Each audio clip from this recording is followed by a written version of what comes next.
SEC Network and Gridiron Now and contributor on 680 The Fan, and you're just like the rest of us. You need like 8 jobs just to survive, Tony. Well, that way when somebody falls out of love with you, there's somebody else who can, and people fall in and out of love with you in the business all the time. And they do that here in the SEC plenty, right? Yes, they do. Falling in and out of love. Tony spent many years with the Atlanta Journal-Constitution. Yeah. I always get it mixed up. AJC. At any rate, so you followed Mark Richt for a long time, covered Mark Richt. He is now our coach at the University of Miami. What do you think about Mark Richt going to Miami? I'm very excited for Mark, and I think I thought he did a tremendous job at Georgia, and there were reasons why changes were made. But I was very excited when I learned he was going back to Miami. He is as solid as they come as a football coach and as a person. A great tutor of quarterbacks. You can look at his track record and does that. And I'm very excited for him. I'm very excited for what could happen at Miami. Did you agree with the decision? No. But it's like anything else. But this was my attitude, and this is what I wrote at the time. I don't agree with the decision, but I understand it. Okay? After 15 years, it was kind of like a marriage where both sides needed a fresh start. I thought Mark needed a fresh start. I thought the University of Georgia needed a fresh start. So the idea of replacing a guy who won 9.6 wins a year for 15 years. It's kind of crazy in this conference. It is kind of crazy, but I understood why the decision was made, but I did not agree with it at the time. Well, we're glad they made the decision. But, hell yeah. I would also say, and no disrespect to your Southeastern Conference brothers on the SEC Network, but yesterday their justification for it was, well, Mark is more pragmatic, and Kirby Smart is going to bring in a new energy, and have people fired up. And I thought, it's just like last year. Tennessee all over. Right, yeah. Philip Fulmer just sat there, won 10 games year after year. Mark Richt doesn't have to be the jump-around guy. He can be the pragmatic guy or the calming presence on the sideline because he wins. That's really what it matters. And there's more than one way to win, and that's what people have to understand. But, again, I understand that after 15 years, sometimes everybody needs a change of scenery. So then if we would have done that in Nebraska, Osborne would have never won his championship. Yeah. It took him, 21, 22, something like that? Yeah, Bobby Bowden had been at Florida State 18 years, I guess, before he won his first national championship. So that, but that's the nature of the business that we're now in, is that it's an immediate gratification, and but here's the part that just screws with me, okay? And that's the only way I can put it. It's not like everybody else in the SEC is winning titles. That's right. Okay? It's only Alabama, and LSU had one, a few years back. It's not like everybody else. So I don't know if Georgia fans were sitting there going, my Lord, Mississippi won one, and Alabama won one, and everybody's winning one, but we're not winning one. Well, you're not beating Alabama. Well, nobody else is beating Alabama exactly. either. I mean, that's just the nature of the beast. But I'm excited for Mark Richt. We haven't recovered from Shula. You do know that. No, I right? understand. You know what I'm saying? you know what I'm saying? It's not just a Philip Fulmer thing. We haven't recovered from – I mean, it happens that you get tired of a guy, and the Steelers could have gotten tired of Bill Cowher for a while, and all he did was win. But it took him a while to get that. I think it was his 13th or 14th year he won the title or something ridiculous.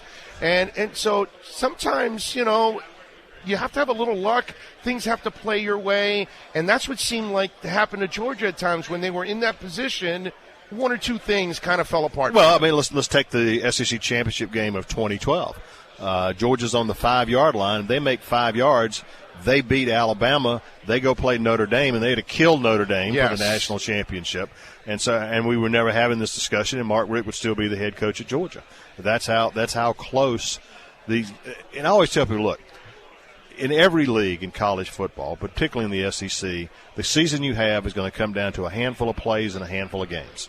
Okay? That's true. You make that handful of plays, you'll have a good season. You don't, the other guy has a good season. But that shows you how competitive college football is right now. Tony, when you heard that he went back to Miami, when he went to Miami and took over, but then he said, I want to coach now. I want to coach quarterbacks again. I want to develop them again. What'd you get from that? Because you covered him here when he was more of the guy overlooking everybody like a normal head coach. Well, and as time moved on, from the time he got to Georgia when he was really involved with the quarterbacks and the offense, as time moved on, he delegated more of that to Mike Bobo, who was a rising star as offensive coordinator. And Georgia set 3 out of Mike Bobo's last 4 years as coordinator. Georgia set an all-time record for the school in points and yards, and he did it for a very good reason. But I knew Mark wanted to get back to being hands-on with the quarterbacks and calling the plays, which is stuff that he really likes to do. Is there an overriding subject or issue in the Southeastern Conference this year as they begin the season? I think everybody wonders if Alabama can do it again. They're certainly talented enough to do it again when you look at the roster, but they play an SEC road schedule that is as tough as any that I've seen in a long, long time. Got to go to Tennessee, got to go to Arkansas, got to go to Ole Miss, got to go to LSU. And that's as tough as anybody as I've seen. I think that, and I think the fact there's only about 3 really good quarterbacks in the league, and everybody else is looking for a quarterback. I think that's a storyline. And finally, is Tennessee ready for prime time? On paper, Tennessee is clearly the best team in the SEC East. Is that because of the last 4 recruiting classes? Sure, absolutely. They've got a veteran quarterback in Joshua Dobbs. They got 2 great running backs. They got an offensive line that's finally grown up a little bit. They got a great set of wide receivers and a defense I think is going to be significantly better with Bob Shoop coming in from Penn State to run it. And so you put it all together, they are the best team. But a year ago, they had a tough time closing out games, and you got to learn how to do that. Ole Miss is facing an investigation. Mm-hmm. We went through that at the University of Miami, and it can be crippling. Where does that investigation go? How does it affect Ole Miss, and how does it affect the SEC? Well, the investigation is right now. They completed the first part of the investigation and thought they were done. On draft night earlier this year, they found out they weren't done. When Mr. Tunsil dropped a few bombs. Now they've got to re-examine everything that was said there, determine what they think happened, impose additional penalties if they're warranted, and then hand it all to the NCAA and said, okay, what do you think about this? And then the NCAA's got to make a decision. So this thing's far from over. How much it impacts the game on the field, I don't know. I don't think it has that great of an impact. I think Ole Miss has the best quarterback in the conference, in Chad Kelly, and they've got a lot of skilled people, but they've got to replace the entire offensive line that played in the Sugar Bowl. And in this league, that's hard to do. Mr. College Football, Tony Barnhart, joining us here on the show. All right, Tony, is Alabama the favorite and Tennessee your dark horse, or do you have a dark horse in the SEC if it's not the obvious Alabama and obviously the up-and-coming Tennessee? Well, I think in the West you put Alabama and LSU on the same line, okay? They played November 5th, I guess it is, in Baton Rouge. And the question is who's going to win that game? Ole Miss is a notch down below those guys because of the issues that I just talked about. Over in the East, it's Tennessee, and then it's Georgia, Florida on the next line. So I like Alabama and Tennessee. I don't know that there's a dark horse in this league this year, but we'll see. I just think when all is said and done, your winner is going to come from some combination of Alabama and LSU and Florida, Tennessee, and Georgia. Alabama and Tennessee will play in October, 3rd Saturday in October. College football has evolved as you have covered it through the years. We now have a Final Four. Last year we had a semifinal in Miami. Do you like the way the playoff is set up? Yeah, I do. I think the playoff has been great. It was a natural evolution from the BCS. I think the semifinals are so much fun. To me, the semifinals in the college football playoff is kind of like the NFC AFC championship Sunday. I just think it's great. And there's some issues they got to work through on the ratings and playing them on New Year's Eve, and we'll see how that turns out. But I think it's been great for college football. Sumlin and Malzahn have some heat on them. Who do you think is the one that bounces back? Well, I think both of them are going to bounce back. Sumlin is feeling the heat because Texas A&M has invested about $500 million in that program over the last 3 years, and they're paying Sumlin $5 million a year. And he's the second highest coach, right? He's the second highest paid coach in the league, and they want to see some return on their investments. And so that's going to be interesting. I think the key with Malzahn at Auburn is to get things headed back in the right direction. They lost their offensive identity a year ago because they got away from what they do best, and that's the quarterback keeping the ball and running it and being a threat.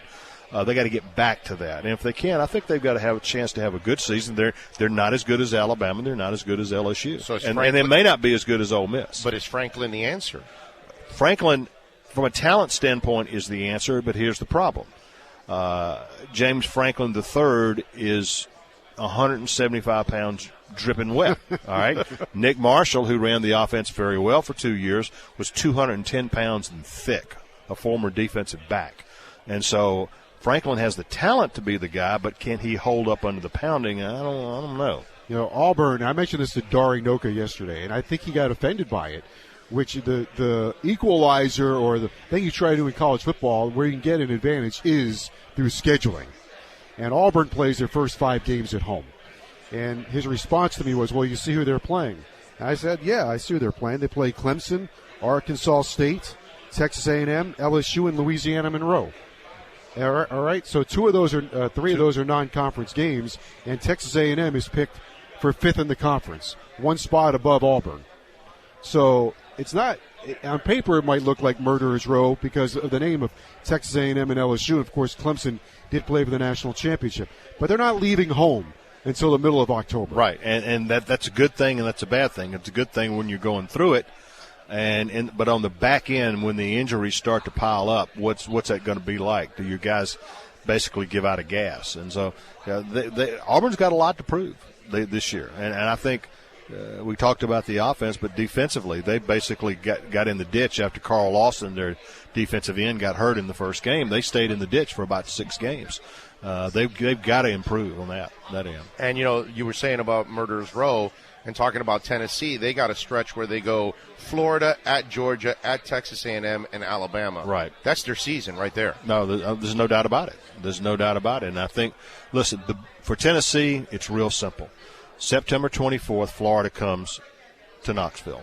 They've lost 11 straight games to Florida. They have got to win that game. If they don't win that game, it's going to be real ugly, and it's going to be hard to recover. You got to follow him on Twitter, Mr. CFB. That's Mr. College Football, Tony Barnhart. Tony, as always, thank you again for joining us. All right, guys, good to see you. You got it. All right, I like it.